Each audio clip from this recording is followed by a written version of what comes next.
There are some betrayals that do not begin with shouting. They begin with small things like a second phone that is always face down, a man who starts stepping outside to answer calls, a new password, a new perfume in the car that does not belong to you, a smile that no longer reaches home.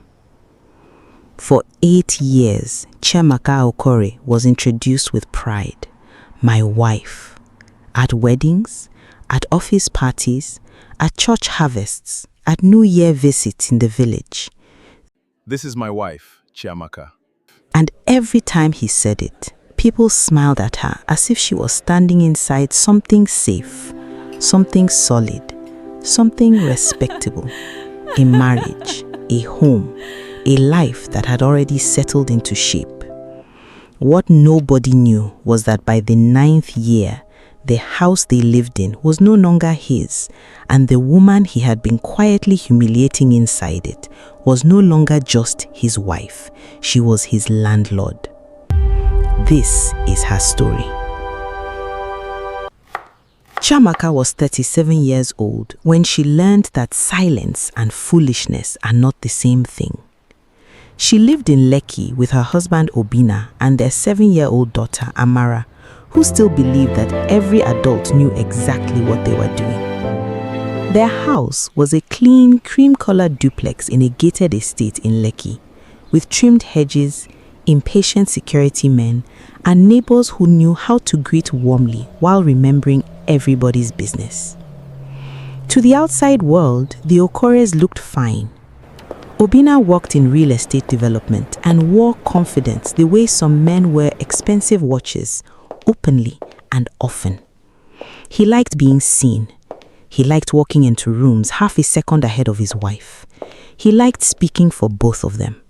And most of all, he liked being admired for the life he believed he had built. Chiamaka used to let him have that story. Not because it was true, but because at the beginning, love makes many women generous with credit. When they got married, Obina had charm, big plans, and a talent for making ordinary things sound like destiny. He talked about land the way pastors talk about prophecy. He could stand in an empty plot with overgrown weeds and speak as if he could already see the gates, the paving stones, the security house, the rent value 10 years from now. She admired that in him, or maybe she wanted to. At the time, Chiamaka was already working as a procurement officer for an oil servicing company in Victoria Island.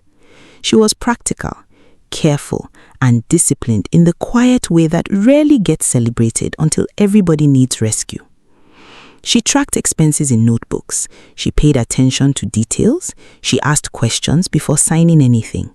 She saved money even when there was no emergency because she did not believe safety should arrive by luck. Obina used to laugh at her for that. Chi, you plan like the government is about to collapse tomorrow. She would smile and keep writing in her notebook.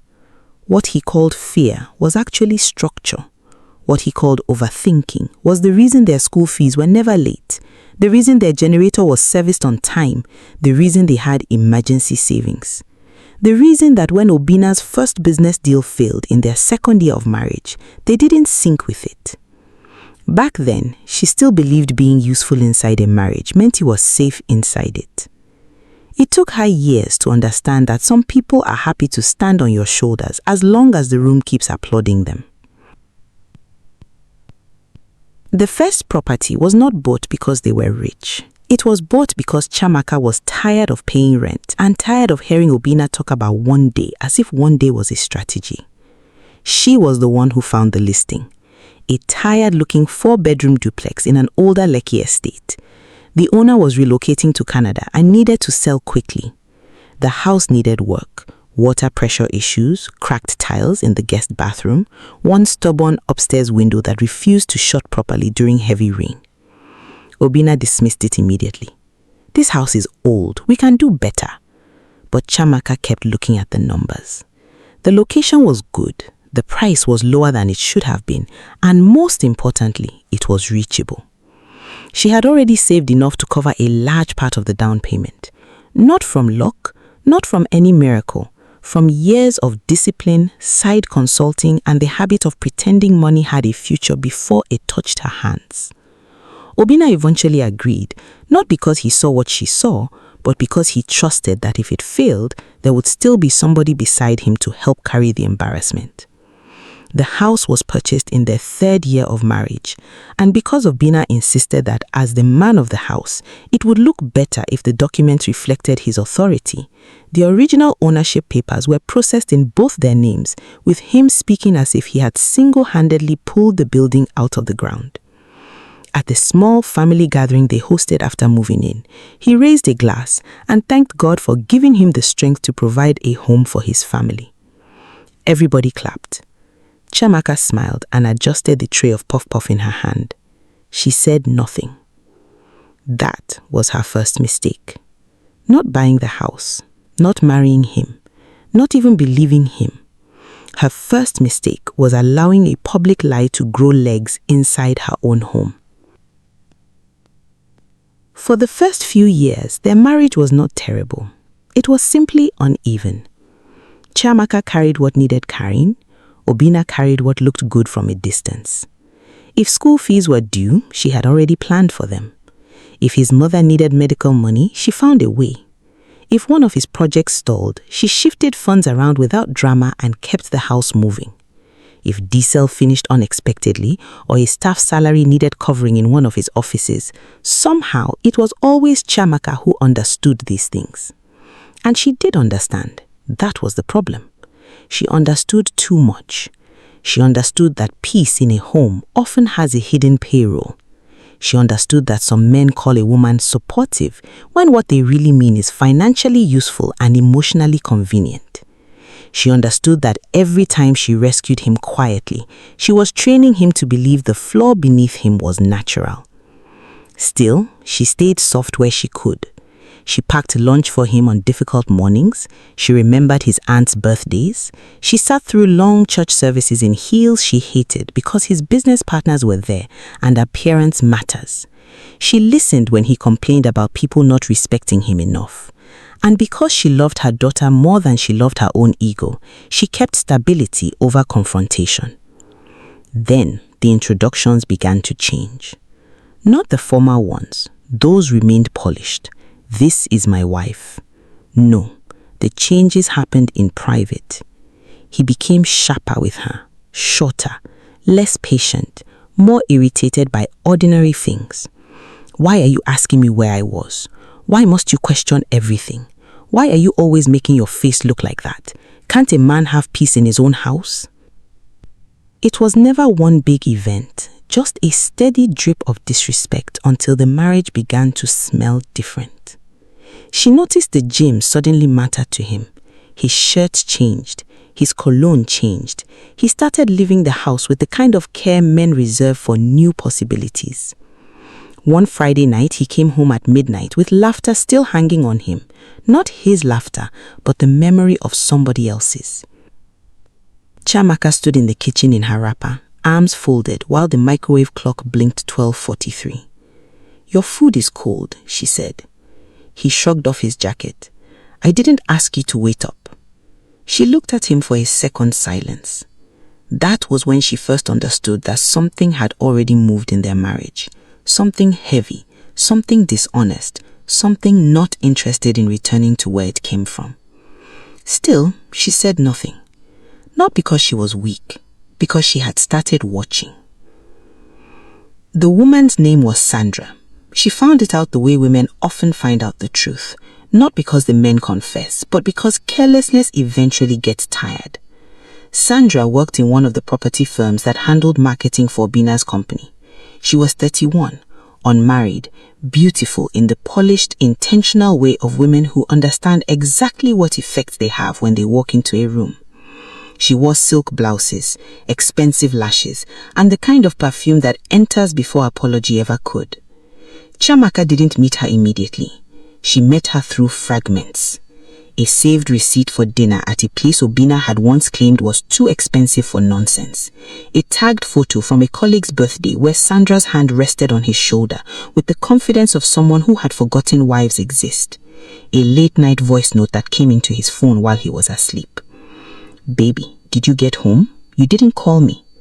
Chiamaka stared at the screen. She did not wake him up. She did not throw the phone. She did not cry. She sat on the edge of the bed in the dark and felt something inside her become very still. It is a dangerous moment when a woman stops hoping the story is not true. Because once hope leaves, clarity walks in wearing flat shoes. The next morning, she made tea. She braided Amara's hair. She packed a snack box with sliced apples because her daughter had suddenly decided she liked healthy things. Then, she reminded the nanny about the extra sweater in Amara's school bag because the classroom AC was always too cold. Then, she drove to work. At lunch, she called a lawyer. Not a dramatic divorce lawyer, not yet, a property lawyer. A woman named Boma Nwosu, calm-voiced and frighteningly precise. They met 2 days later at a quiet cafe in Ikoyi. Chiamaka brought copies of every property document she could find, including the original purchase agreement, proof of transfers from her account, renovation invoices, service charge receipts, and the bank statement she had kept from the year they bought it. Boma went through them slowly. Then she looked up. "Who has been paying the mortgage balance and the major upkeep?" Chiamaka said, "I have." "For how long?" "Almost the whole marriage." Boma nodded once, as if a private equation had just balanced. "Good," she said. "Keep every record and stop discussing money with your husband unless you have to." That meeting changed the temperature of Chiamaka's life. Not because she suddenly became free, but because she finally stopped standing inside the marriage as only a wife. She began standing inside it as a witness. What Obinna did not know was that the house still had one unresolved legal opportunity sitting quietly inside it.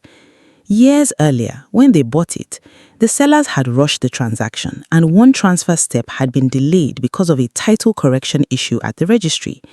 It had eventually been resolved, but the final restructuring and perfection of certain ownership documents had not been updated in the cleanest possible way. Obinna had never followed up. Of course he hadn't.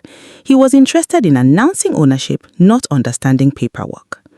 Chiamaka, however, understood paperwork, and now she had Boma. Over the next 6 months, while Obinna moved more boldly into his affair and more carelessly away from his marriage, Chiamaka moved in silence. She reviewed every contribution she had made to the property. She restructured a portion of the ownership through a legal settlement framework tied to her direct financial stake and a debt acknowledgement Obinna had once signed during one of his failed business years when she covered a major cash shortfall. He had forgotten the document. She had not. It was a simple agreement at the time. He needed money urgently to prevent a deal from collapsing. She transferred it.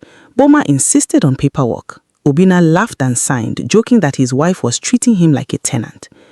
The joke aged badly because the document, combined with the property history, the financing trail, and the legal restructuring Boma negotiated through a distress refinancing arrangement Obinna barely paid attention to, gave Chiamaka leverage he did not know existed. She did not steal the house. She did not forge anything. She simply finished understanding what was already true. By the end of that year, the house sat under a new ownership structure in which Chiamaka held controlling rights. Legally, quietly, completely. Obinna did not notice because Obinna had moved on to louder things.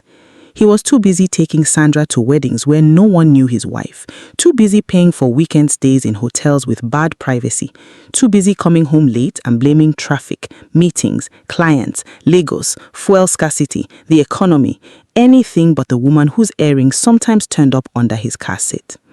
Chiamaka stopped asking questions. That unsettled him more than anger would have. A man who has prepared defenses for war does not know what to do with peace. By year 8, the disrespect had become almost professional. Obinna no longer bothered hiding Sandra completely. He still had enough sense to not bring her openly into Chiamaka's social circle, but the marriage had become a stage where he expected his wife to play dignity while he rehearsed betrayal. At church, he held Chiamaka's hand during Thanksgiving. At home, he slept with his phone under his pillow. At public events, he introduced her as my amazing wife. In private, he spoke to her like a staff member who had overstayed her usefulness. The final insult came at his cousin's introduction ceremony in Surulere. The hall was crowded and hot. Aunties in lace wrappers moved through the room like small government. Plastic chairs scraped the floor. Children ran past with meat pies in their hands. Somebody's gele had already started leaning dangerously to one side. Chiamaka sat at a table near the back, helping Amara eat jollof rice without staining her dress, when she heard Sandra's name behind her. She turned. Obina was standing near the drinks table with two of his friends. Sandra was beside him in a fitted navy dress, laughing at something one of the men had said. And then, with the smooth confidence of a man who had forgotten that shame has ears, Obina said it. "Relax now. My wife doesn't make trouble. She knows how to behave." The men laughed. Sandra smiled into her glass. Chiamaka did not move. Something about the sentence landed harder than all the late nights and hidden receipts and defensive lies. My wife doesn't make trouble. Not my wife deserves honesty. Not my wife has stood by me. Not my wife built half the life I'm standing in. Just my wife knows how to behave. As if dignity was obedience. As if silence was proof of love. As if the woman holding her home together was a well-trained inconvenience. That night, Chiamaka came home, took off her earrings, sat at the edge of her bed, and made a decision. Not a loud one, a final one. She gave him 3 more months. Not to change, she was past that.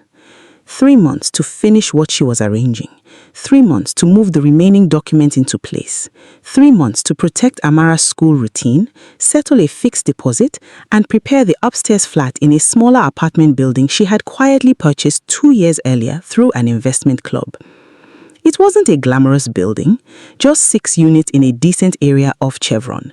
Cream walls, black gates, reliable borehole, tenants who minded their business. But it was hers. Fully hers. No husband's name, no storytelling, no applause. By then, Chiamaka had learned the beauty of ownership without witnesses. She planned carefully. School fees were paid ahead. The nanny's salary was increased with a retention bonus because children should not suffer instability just because adults have failed each other. Her mother was told only what she needed to know. Boma prepared every document for separation of residents and formal notice tied to the Lekki property. Then, Chiamaka waited, because timing is one of the luxuries of a woman who is no longer confused. The 9th year of marriage arrived in April. Obina forgot their anniversary. Not accidentally, carelessly. He sent a text at 4:17 p.m. "Busy day, we'll celebrate this weekend." He did not come home that night. Chiamaka looked at the message, locked her phone, and went back to helping Amara revise social studies. The next morning, he walked into the house at 8:10 wearing yesterday's shirt and the smell of expensive bad decisions. Amara had already left for school. The dining table was cleared.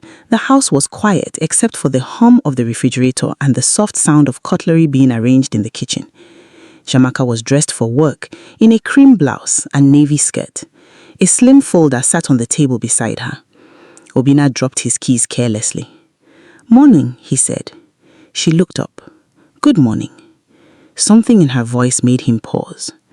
He loosened his tie and sat down. "Are you not going to start?" he asked, almost amused. "No anniversary speech? No interrogation?" Chiamaka folded her hands. "No," she said. "I'm done asking questions." He smirked in that tired way men do when they mistake a woman's calm for surrender. "Good," he said. "That's maturity." Then she slid the folder across the table.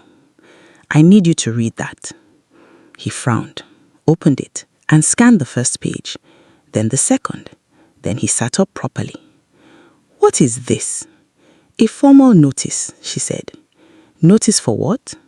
that the property we're sitting in is now under my controlling ownership structure and you have 90 days to vacate or agree to tenancy terms. He laughed, actually laughed. Then he looked back at the pages expecting the joke to reveal itself. It did not. His smile faded. What nonsense is this? It's not nonsense, Obina. Boma can explain the legal language if you need help. Who is Boma? My lawyer. The room changed. Not dramatically, just enough. He placed the papers down carefully now. Chi, what exactly are you trying to do? She met his eyes. For 8 years, you introduced me as your wife. You used the word like it was enough payment for everything I carried in this house. But you stopped behaving like a husband a long time ago. So I adjusted. His jaw tightened. You can't be serious. I'm very serious. This house is mine. No, it isn't. He stood up so quickly the chair pushed backwards. Are you mad? No. Did somebody put you up to this? Your friends? Your family? She almost smiled. That was always how men like Obina understood female resolve, as borrowed courage, as if a woman could not possibly arrive at a conclusion on her own unless somebody lit the match. I put myself up to it. He began pacing. This is ridiculous. This is my house. My money built this house. Chiamaka said nothing. He stopped pacing and looked at her. Truly looked at her. Maybe for the first time in years. What have you done? And there it was. Not what happened, not how did we get here, not are you hurt, not I'm sorry, but what have you done? Because only now, with consequence sitting at the breakfast table, had his marriage become real to him again. Chiamaka opened another page in the folder and turned it toward him. Those are the records of my transfers, the mortgage settlements, the debt instrument you signed in year 5, the restructuring agreements, and the updated ownership position. Your lawyer can review them. He stared. She stood up, smoothing invisible wrinkles from her skirt. I'm taking Amara to my mother's place after school. We'll be staying elsewhere for a while. You can't do this. She picked up her handbag. I already did. Then she walked to the door, paused, and turned back. Oh, and Obina. He looked up. When you introduce me in future, be accurate. And then she left him in the house he could no longer afford to underestimate. People think that revenge always looks loud. It does not. Sometimes revenge looks like a woman going to work on time after changing the legal meaning of a room. Obina called 32 times that day. She did not answer the first 29. When she finally picked up, it was because Boma had advised her to keep one line of communication open. His voice was no longer angry. It was frightened. Chi, please, let's talk. Don't involve outsiders. Your mistress was not an outsider when you involved her in my marriage. Silence. Then, so that's what this is about. She laughed once, not because it was funny, but because some men will stand ankle deep in the ocean and still ask where the wire came from. Chiamaka said this is not about Sandra. Sandra is just proof that I waited too long. He tried apologies next, then self-pity, then spiritual blackmail, then promises, then accusation. You are breaking this family. You are overreacting. You should have talked to me. Marriage is not a business deal. How can you embarrass me this way? What will people say? What will people say? The national anthem of men who never once asked what people would say while they were causing pain to the woman who stood for them. Chiamaka listened to exactly none of it. She moved into the apartment building she owned with Amara and the nanny for a while, turning one top floor unit into a soft, stable home before the child had time to feel uprooted. Amara adjusted better than expected. Children do not always need the house adults fight over. They need the peace adults refuse to value until it is gone. Obina fought, of course. He hired a lawyer, he called family elders, he sent his older sister to beg sense into Chiamaka. He even tried charm again, showing up one Saturday with flowers and that familiar expression men wear when they think romance can reopen doors that respect has already buried. Chiamaka accepted the flowers. Then she handed them to the gate man downstairs. No, thank you. He stared at her through the security gate. Are you really who you are now? Chiamaka adjusted the sleeve of her blouse. No, she said. This is who I've always been. You just preferred the version of me that made your life easier. The real humiliation came 6 weeks later. Obinna had delayed moving out of the Lekki house. He kept insisting the notice was intimidation and that nothing would happen. He believed, as many entitled men do, that consequences are mostly decorative. So, Boma escalated. A formal occupancy and compliance meeting was scheduled at the property, with the estate manager present, along with Obinna's lawyer, a documentation officer, and 2 prospective long-term leasing representatives Chiamaka was considering in case she chose to convert the property into a corporate residential lease. Obinna arrived expecting negotiation. Instead, he found a polished glass dining table, a stack of documents, and Chiamaka seated at the head of the room in a pale blue dress, looking like the kind of woman banks offer better interest rates to. He stopped in the doorway.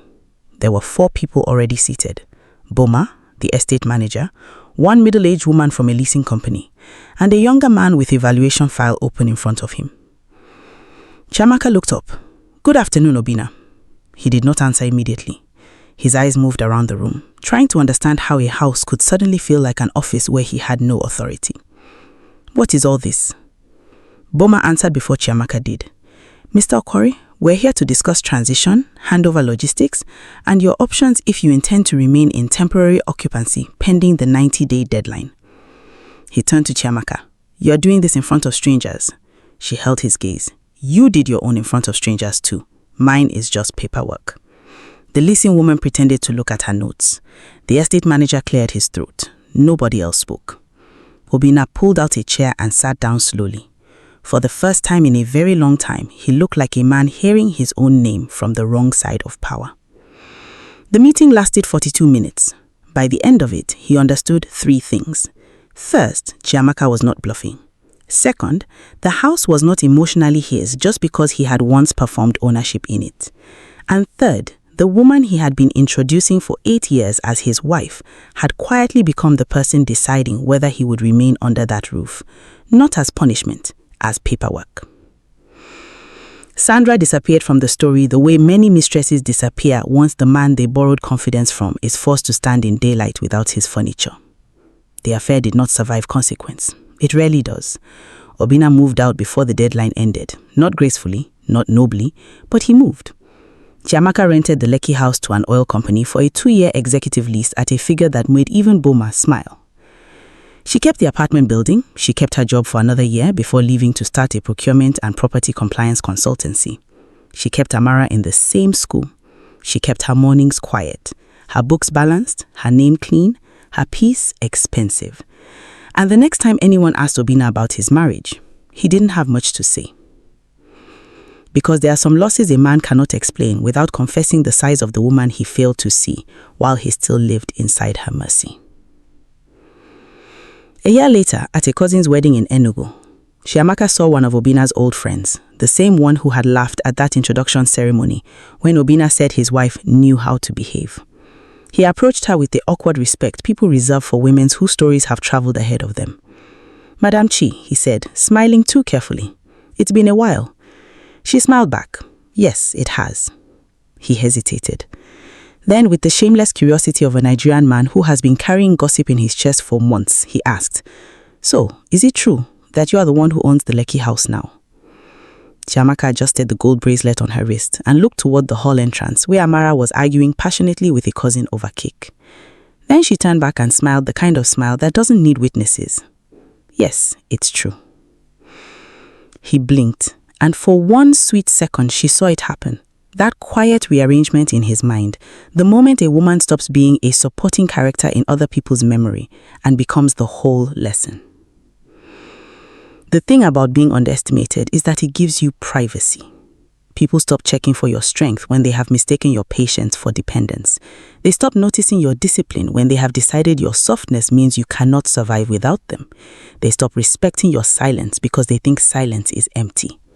But some women are not empty when they go quiet.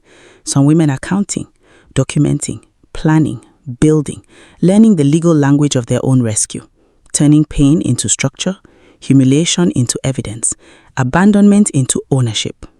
And when the day finally comes, they don't need to shout. They simply change the terms of the room. For 8 years, he introduced her as his wife. On the 9th year, she introduced herself as his landlord. And somehow, that told the truth much better.